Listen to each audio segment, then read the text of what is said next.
तो क्या बायोप्सी कराने से वो स्प्रेड होता है?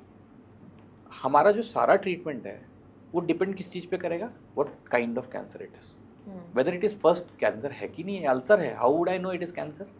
सो biopsy is a method through which we first confirm the diagnosis. तो अगर मेरे पास वो बायोप्सी नहीं है तो हाउ विल आई ट्रीट? मैं तो दोनों को एक मान के ट्रीट करूंगा। हाँ अब हाँ कई करेक्ट। डिजीज होती है जो मिमिक करती हैं। अब ओवरी में आपको कई बार ट्यूबरक्लोसिस और कैंसर एक जैसे दिखते हैं। और फैलने की बात रही तो see, now I have been in this field for almost now 20 years, मैंने नहीं देखा फैलता हुआ। सी प्रॉब्लम क्या होती है, मरीज हमसे बायोप्सी कराता है, 2 से 5 दिन लगते हैं रिपोर्ट आने में, आते ही नहीं वापस, 2 महीने बाद आता है।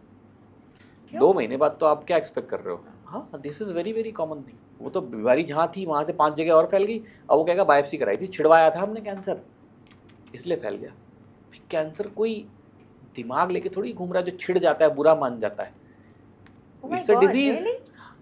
This is a very common phenomena. Diagnosis के बाद गायब हो जाते हैं, 2-2 साल बाद आते हैं, लैंड अप करते हैं, कई बार 1-1 साल बाद जब मेटास्टैटिक हो जाएगी, वो कहीं चला गया होगा, उसने कोई अल्टरनेटिव फॉर्म ऑफ ट्रीटमेंट लेना शुरू कर दिया, कोई हर्ब खा रहा है, कोई कुछ, and then they come after 1 year with wide spread disease and the whole blame goes to home.